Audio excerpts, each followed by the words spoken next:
पिछले वीडियो में हमने पूछा था कि इनो काम कैसे करता है। आखिर क्यों एसिडिटी होने पर हम इनो पीते हैं। ये समझने के लिए हमें एसिड, बेस एंड सॉल्ट्स को समझना होगा। सो let us learn about concept of acid, base and salt in this video. Acid acid एक ऐसा सब्सटेंस होता है जिसे अगर पानी में मिलाया जाए तो वो हाइड्रोजन आयन देता है। अब ये हाइड्रोजन आयन अकेला एग्जिस्ट नहीं कर सकता, इसलिए वो वाटर मॉलिक्यूल के साथ कंबाइन कर हाइड्रोनियम आयन बनाता है। हाइड्रोनियम आयन को हम H3O+ से रिप्रेजेंट करते हैं। इसलिए एक्वस सॉल्यूशन में हाइड्रोजन आयन या हाइड्रोनियम आयन का मतलब सेम ही होता है। फॉर एग्जाम्पल, HCl को जब हम वाटर में मिलाते हैं तो हमें H+ आयन और Cl- आयन मिलता है। Now these are some examples of acid. आइए अब हम एसिड की फिजिकल प्रॉपर्टीज देखते हैं। एसिड का टेस्ट खट्टा होता है। एसिड में अगर हम ब्लू लिटमस डालें तो उसका रंग लाल हो जाता है, यानी इसका pH 7 से कम होता है। pH क्या होता है ये हम आगे वीडियो में देखेंगे। साथ ही एसिड छूने में चिपचिपा होता है। Let us now see chemical properties of acid. First one, reaction of acid with metals. Acid जब मेटल से रिएक्ट करता है तो हमें सॉल्ट और हाइड्रोजन गैस देता है। आप इसे मैश कीवर्ड से याद कर सकते हैं। M for metal, A for acid, S for salt and H for hydrogen. Example, calcium जब हाइड्रोक्लोरिक एसिड से रिएक्ट करता है तो हमें कैल्शियम क्लोराइड सॉल्ट और हाइड्रोजन गैस देता है। Second one, reaction of acid with metal carbonates and bicarbonates. Acid जब मेटल कार्बोनेट या हाइड्रोजन कार्बोनेट से रिएक्ट करता है तो हमें सॉल्ट, कार्बन डाइऑक्साइड और वाटर देता है। जैसे कि सोडियम कार्बोनेट जब हाइड्रोक्लोरिक एसिड से रिएक्ट करता है तो सोडियम क्लोराइड सॉल्ट के साथ कार्बन डाइऑक्साइड और वाटर देता है। इसी तरह सोडियम बाइकार्बोनेट भी हाइड्रोक्लोरिक एसिड से रिएक्ट करता है। तो यहाँ हम देख सकते हैं कि मेटल कार्बोनेट और बाइकार्बोनेट का एसिड के साथ सेम टाइप का रिएक्शन होता है। Third one, reaction of acid with metal oxide. Acid जब मेटल ऑक्साइड से रिएक्ट करता है तो हमें सॉल्ट और वाटर देता है। एग्जाम्पल, कॉपर ऑक्साइड जब हाइड्रोक्लोरिक एसिड से रिएक्ट करता है तो हमें कॉपर क्लोराइड सॉल्ट और वाटर देता है। यह रिएक्शन न्यूट्रलाइजेशन रिएक्शन की तरह ही है जो हम आगे वीडियो में देखेंगे। न्यूट्रलाइजेशन रिएक्शन में एक बेस एसिड के साथ रिएक्ट कर सॉल्ट और वाटर बनाता है, इसलिए मेटल ऑक्साइड को हम बेसिक ऑक्साइड भी कहते हैं। चलिए अब हम बेस को स्टडी करते हैं। बेस एक ऐसा सब्सटेंस होता है जिसे अगर पानी में मिलाया जाए तो वो हाइड्रोक्साइड आयन यानी OH- आयन देता है। हाइड्रोक्साइड आयन को हम हाइड्रोक्सिल आयन भी कहते हैं। फॉर एग्जाम्पल, सोडियम हाइड्रोक्साइड को जब हम वाटर में ऐड करते हैं तो हमें सोडियम आयन यानी Na+ आयन और OH- आयन मिलता है। सारे बेस वाटर सॉल्युबल नहीं होते, लेकिन वैसे बेस जो पानी में सॉल्युबल होते हैं उन्हें हम अल्कली भी कहते हैं। For example, sodium hydroxide, potassium hydroxide, calcium hydroxide etcetera. ये बेस तो हैं ही, साथ ही ये तीनों वाटर सॉल्युबल भी हैं, तो इन्हें हम अल्कली भी कहते हैं। आइए अब हम बेस की फिजिकल प्रॉपर्टीज देखते हैं। बेस टेस्ट में कड़वा होता है और इसमें अगर रेड लिटमस पेपर डाला जाए तो वह ब्लू हो जाता है, यानी बेस का pH 7 से ज़्यादा होता है। साथ ही छूने में बेस स्लिपरी होता है। चलिए अब हम बेस की केमिकल प्रॉपर्टीज देखते हैं। Reaction of base with metals. Base जब मेटल के साथ रिएक्ट करता है तो हमें सॉल्ट और हाइड्रोजन गैस देता है। यह रिएक्शन एसिड और मेटल के बीच होने वाले रिएक्शन की तरह ही है, लेकिन सारे मेटल बेस के साथ रिएक्ट नहीं करते। कुछ सेलेक्टेड मेटल ही हैं जो बेस के साथ रिएक्ट करते हैं। फॉर एग्जाम्पल, सोडियम हाइड्रोक्साइड जब जिंक के साथ रिएक्ट करता है तो वह सोडियम जिंकेट सॉल्ट के साथ हाइड्रोजन गैस देता है। Second property, reaction between acid and base.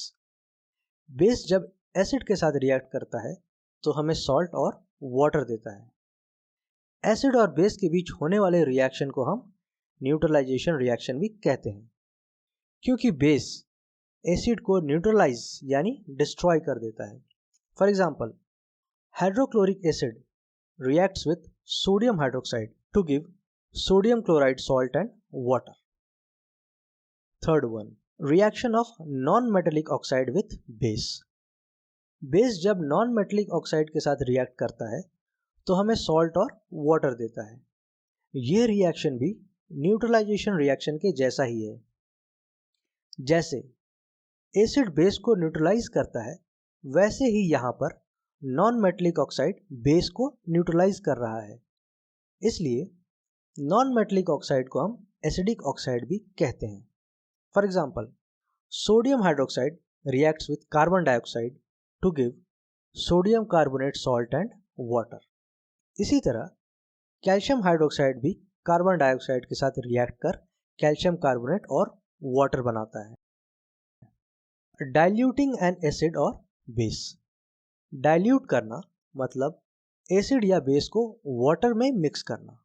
Acid को वाटर में मिक्स करने से हाइड्रोजन आयन की कंसंट्रेशन डिक्रीज हो जाती है और बेस को वाटर में मिक्स करने से हाइड्रोक्साइड आयन की कंसंट्रेशन डिक्रीज हो जाती है। बट ये डाइल्यूट करने का प्रोसेस काफ़ी एक्सोथर्मिक होता है, यानी इस प्रोसेस में बहुत सारी हीट रिलीज होती है।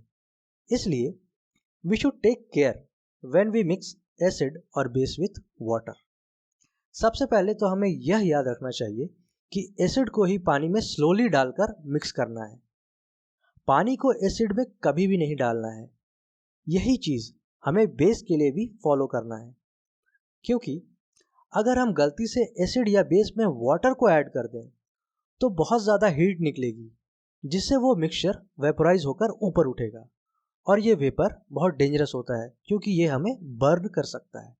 इसके साथ ही वो हीट ग्लास कंटेनर को भी ब्रेक कर सकती है। इसलिए we must be very careful. Measuring the strength of acid और बेस सॉल्यूशन। एसिड या बेसिक सॉल्यूशन के स्ट्रेंथ को मेजर करने के लिए हम इंडिकेटर्स का यूज़ करते हैं और इसके स्ट्रेंथ को हम जिस स्केल पर मेजर करते हैं उसे पीएच स्केल कहते हैं। This is the equation for calculating pH. यहाँ पर H+ हाइड्रोजन आयन का कंसंट्रेशन है और लॉग का बेस 10 है। मतलब pH is negative of log value of H+ ion concentration and the base of this log is 10। यानी यहाँ pH में जो P है उसका मतलब है पावर, यानी pH का मतलब हुआ power of hydrogen ion concentration. Now pH scale पर वैल्यूज 0 से 14 तक वेरी करती हैं। अगर किसी सॉल्यूशन का pH 0 है तो इसका मतलब हुआ कि वो बहुत एसिडिक है, और अगर किसी सॉल्यूशन का pH 14 है तो वो बहुत ज़्यादा बेसिक है या बहुत ही अल्कलाइन है। यानी एसिडिक सॉल्यूशन का pH 7 से कम होता है और बेसिक सॉल्यूशन का pH 7 से ज़्यादा होता है। और अगर कोई सॉल्यूशन न्यूट्रल है तो उसका pH 7 होता है। न्यूट्रल सॉल्यूशन मतलब ना वो एसिडिक है और ना ही बेसिक, जैसे कि वाटर।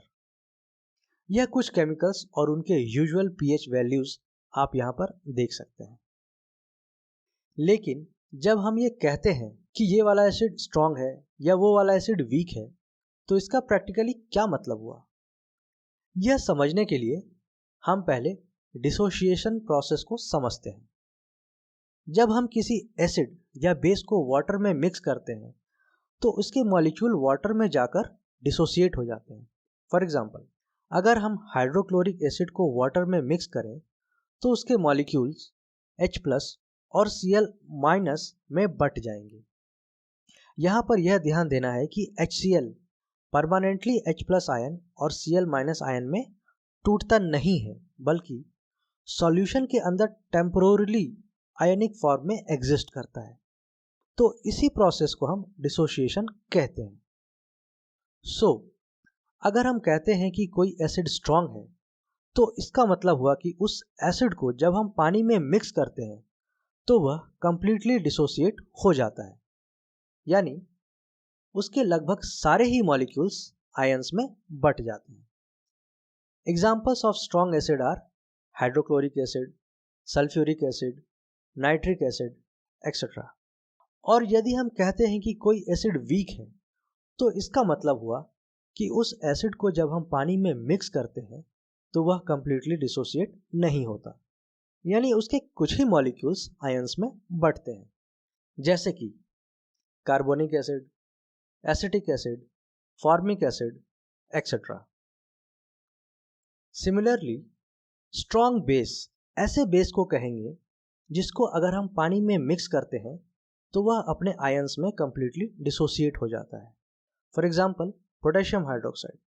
पोटेशियम हाइड्रोक्साइड को जब हम पानी में मिक्स करते हैं तो वह कंप्लीटली K+ आयन और OH- आयन में बट जाता है।